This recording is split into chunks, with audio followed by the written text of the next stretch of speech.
when I did everything right. So constructive criticism comes along that you don't know how to see the other side of something because you don't go all out in something to the whole point where you see what it's about. They told me that if I were kept wrestling my junior year, even though I quit my sophomore year, that I would have saw something different, and that those 2 years didn't mean shit, and that I had 1 quarter left to understand, and literally I learned that that was a fucking lie, and here's why. Because when I did something, just like they said, he's like, you may not be able to enjoy it now, but once you work hard and once you get the full knowledge and full understanding of the subject that you are studying, you will view it in a different way. That's like when you go all out in an activity, instead of dipping your feet in the water and saying, ooh, that sucks. Do something you don't like, but go all out in it anyway, just to see if you were wrong about something. And when I realized I was right, it pissed me off. So here's how it goes. I finally practiced something for an anime that I don't like. So first, let me break down my relationship with Attack on Titan. Attack on Titan was one of my least favorite animes, but it literally gave the devil all the constructive criticism to say about me and why I don't like hardcore animes, why I don't understand Attack on Titan, because I'm judging a book by its cover when I think this shit is boring. And it's like, of course it's boring. It's actual fucking war. It's not like the regular shonen when you get comedy in between, when you get fan service in between. No, it's real shit. They're at war and people are eating each other and shit like that. That's why you don't like it. You're not viewing it from the character's point of view. I'm like, the characters are fucking ass. They have no style. They have no personality. Levi is the only decent one. And literally, their excuse is they're not supposed to have a personality. They're in fucking war. And it really, really, really fucking sucked because I'm like, what is it about this anime that makes it a high tier? Yeah, the theme song is pretty freaking cool. Fucking visuals are alright, but most of the time the shit feels like talking and filler. And the Titans aren't really that appealing to me, you know. But once I watched the first season, it was pretty freaking dope. But before that, that was my mindset. Like, why the fuck would I watch Attack on Titan when I could watch Magi? I like Magi way better than Attack on Titan because Magi had everything that Attack on Titan lacked. And the whole reason why I'm giving you this synopsis because my older brother loved Attack on Titan. He even got my cousin that doesn't like anime at all to watch Attack on Titan because of how serious it was and how gruesome it was. It was a trick way to get her into the anime. Now, if you want my honest opinion, that is a fan's point of view. I'm gonna make a future video on how you introduce girls to anime because of their high standards, how they deal with their high standards. But for now, we're just gonna keep it at fan basis because this is a true story based off my brother showing my cousin Attack on Titan. He doesn't like any other anime. So that's not the question. Okay. So once I finally learned how to cosplay, one of the things in my mind is I'm going to not bullshit myself because I used to have this habit back when Attack on Titan first came out that I'm going to make AMVs of recent animes, but I'm not going to watch them only because they have cool graphics. And the devil was calling me gay. The devil was calling me everything when I dropped out of high school when I'm literally, oh, Eris, you have all this color correction, you have a Daka box to watch, you have Attack on Titan to watch, but you're not taking none of that. All you think about is pussy. All you think about is this and that. God gave you a whole animation rap league and you're still not content. So, even though I don't listen to him, even though they put me to war, even though I go through all this shit, I still stand by my belief that Attack on Titan is full of shit and I don't like it, and the only decent characters, Levi, but not give a fuck about that anime because of how inconsistent it is. But one thing that inspired me that I knew would be a very, very, very good idea was when I finally learned how to cosplay, the first year was already made up, but the second year, I'm like, you know what? Since I have a whole bunch of time, I'm gonna get caught up to Attack on Titan season 4 because I was 3 seasons behind. But when I figured out that there was gunplay, that I immediately got on Attack on Titan. I started watching it, and it was hella dope. The first season is the best season because of it had the most consistency. I didn't like the backstory between Eren's mom. I didn't like Mikasa. I didn't like none of that. What made me really like Attack on Titan was Annie at the end. Any other character that came into the picture pissed me off. I didn't even like Levi when he first started. But one character that I thought was very anime, dropped the whole thing, that kept on talking shit, that kept on calling people ugly, that kept on doing everything, was Connie. So my goal was to not bullshit myself, not only focus on the visual, but focus on the meaning of what I am watching. So the devil can't call me gay, the devil can't do this and that, the devil can't say I didn't go all out on something, because I have stated very prominently that I did not like Attack on Titan, but I'm going to sacrifice how I feel in order to say that I watched the anime, so I don't cosplay a random anime character just to look cool. And because I look dead on Connie, it's the reason why it was I repeat, the most crispiest cosplay. So I struggled to season 1 because midway I'm like, damn, this is so fucking boring. I can't do season. I was literally dry humping in the air in between fucking episodes because I could not sit still and watch this boring ass anime because literally nothing was going on. But literally so fucking wrapped at the fact that I have to get through this cringy shit, lying to myself. Even though there are some positives, it's crazy. And if you want my insight, I felt like season 2 was better than season 3 because we got to see a whole lot more Connie, and we got to see the Titans on a regular day. We got to see the people literally just very casual when Titans are attacking, but when they still have time to talk shit, when they still have time to chill around. And season 3 felt like mostly filler, even though it dragged on the storyline. And season 4 was good. It was better than season 3, but season 3 only had one good moment. And yes, that's how you know I got through those seasons. And I did not like trying to get through season 1. It was dope in the beginning. It was very capturing. But as it continued on, I'm like, dude, we all know Eren's just getting his ass kicked. Mikasa saves the day. It became not only repetitive, it's like we only have to focus on a couple of characters that are good. And I never like Armin. I don't care how much of a good strategy. I don't care if he saves the world. Armin is still a fucking nerd.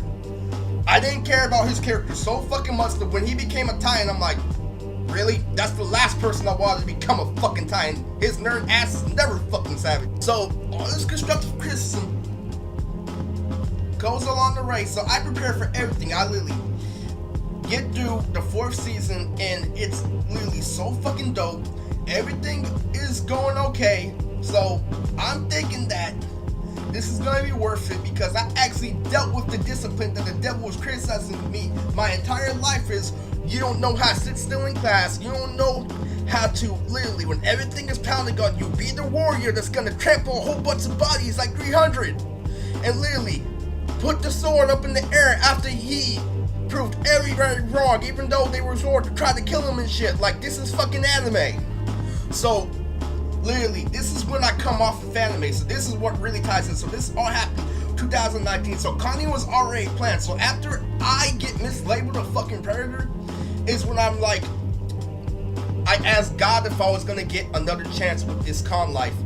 And God told me, you know how sophomore year when you were in high school, when you got caught smoking, but I gave you another chance? This is how you know you gotta get another chance, because you tried your hardest not to go in. You tried your hardest not to listen to those kids, and that's why you gotta get a second chance. Is what you're gonna do with that second chance is what's gonna define you as a person. So I get my second chance. I become the new me with the gym membership, and everybody knows me for being a player, for Gorilla Link and stuff like that. This is another side of me. Once I kick it off with Kizaru, it threw everything that they said about me being a predator out the water, pulling number after number after number. And guess what?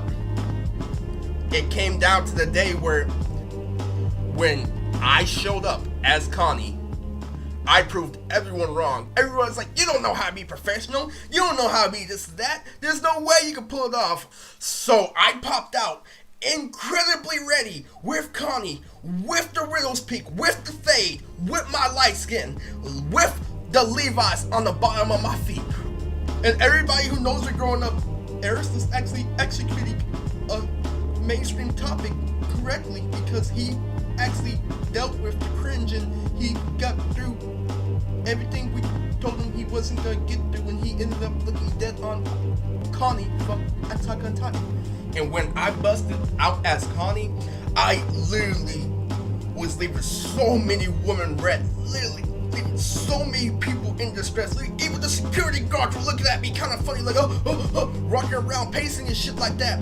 They weren't complaining before when I was Kizaru, but when I get to show off my sexy ass eyes with my fucking fade as an anime character,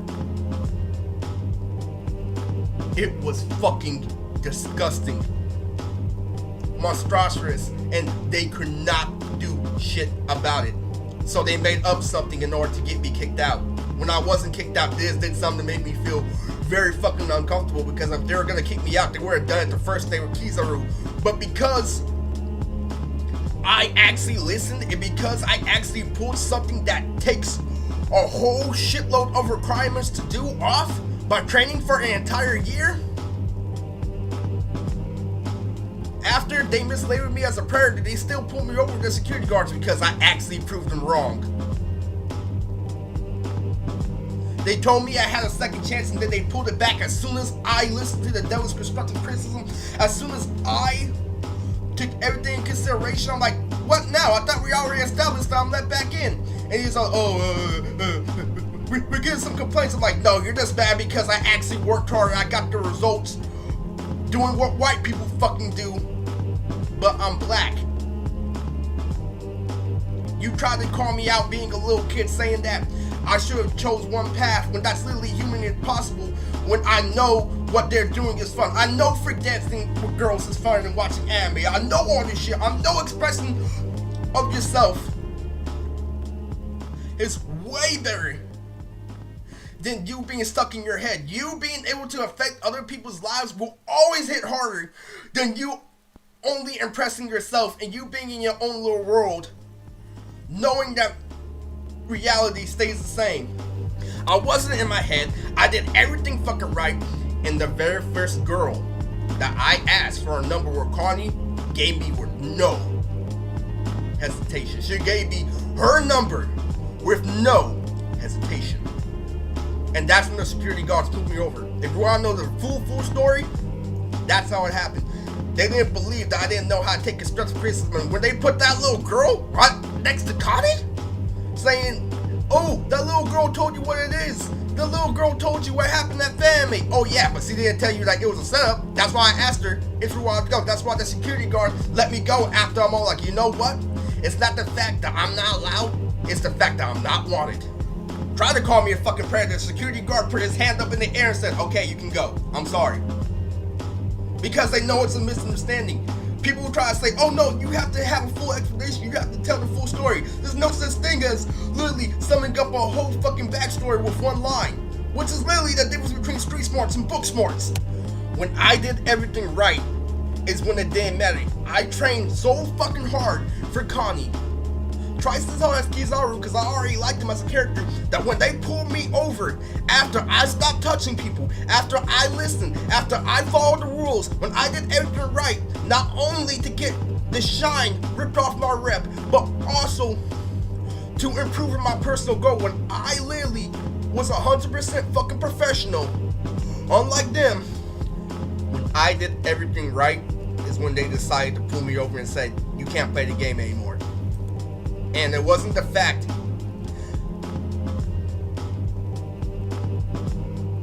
that I used to do it in the past. It's the fact that they would rather me do the same shit when I was Todoroki than me actually follow the rules. And I learned that the hard way, that it wasn't about me having discipline. It was them trying to get me to stop asking what is it for me in the end. Stop smoking, reading, dipping. Stop trying to take something out of the situation, just take it how it is. And then I realized it was all a lie. Stop asking for something in return. Stop asking your girl to have sex with you after you went on multiple dates with her. Stop doing this and that. Stop asking for results of your training when you know that's not the role you play. I'm like, so it doesn't matter how hard I work, it doesn't matter how much I improve, I'm still the kid from junior high that can't take constructive criticism, and that is why I'm in the position I am. Oh, you guys didn't have anything to play in it. You guys literally had no responsibility in this situation. This is all on you. You can't let other people influence or acts, no matter how tempting they make it. No matter how much they block you from multiple options, you can't blame other people for your problems. You put yourself in this position there. It's not the people who constantly made fun of you and took advantage of the fact that you couldn't cap back, and when you finally did, they didn't want to play anymore. It's all your fault, Urs.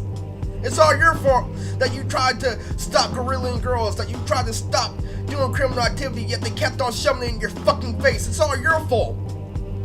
When I did everything right is when they tried to say I did something wrong.